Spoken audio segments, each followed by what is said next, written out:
about the Russia links. All right, let's have a quick chat with Senator David Leyonhjelm. We had a chat a little bit earlier in the day. We talked about online poker, which has now been banned in Australia. Seriously. You can do it in an RSL, you can do it at the casino, but God forbid if you do it on the internet.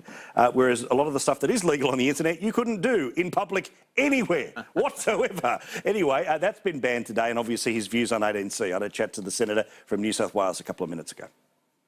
I did point out to them that, well, look, you can do all this playing of poker in Australia, but the minute you go and do it online, you're in trouble. You can make a phone call on a normal phone service with the phone company in Australia, but you're also allowed to make a phone call using FaceTime, where the server is in another country. The government doesn't say you're not allowed to do that. So why are they so worried about poker? I think the stupidity of the rule might have dawned on a few people.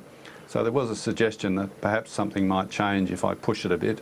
What? So I'm a bit interested to see whether pushing it would be welcomed by the poker community. Well, if you are an online poker player, you get in touch with David Leyonhjelm in his office tonight. Send him an email, tell him that you want him to fight, and maybe give him a call tomorrow, and you can work out that there is a swell of people, because it's not just you fighting by yourself. I want to quickly talk about 18C. What do you think of what the PM served up today? I mean, look, it's something, but it's hardly what anyone was really hoping for here. Yeah, it's a long way from what I'd like to see. I have a bill actually in the Senate to repeal 18C completely. I don't think it's needed. Legislation to protect our feelings is not something the government should even be contemplating doing. You know, our feelings are private, they're all personal, we all make our own minds up about our feelings. It's not the government's business. So, you know, my preference would be to remove 18C completely from the books. But I have to say, you know, something's better than nothing, and it is also good of the government to actually take up the issue and push it out there. So I'm pleased they've done what they've done. You know, I think that if the government's recommendations or proposals are implemented, if they get through the Senate, doesn't look like that'll happen at the moment, but if they do, it'll be a lot better than the current situation, there's no question about that. Will a sky fall? No. Will some stupid things still occur? Yes, quite likely.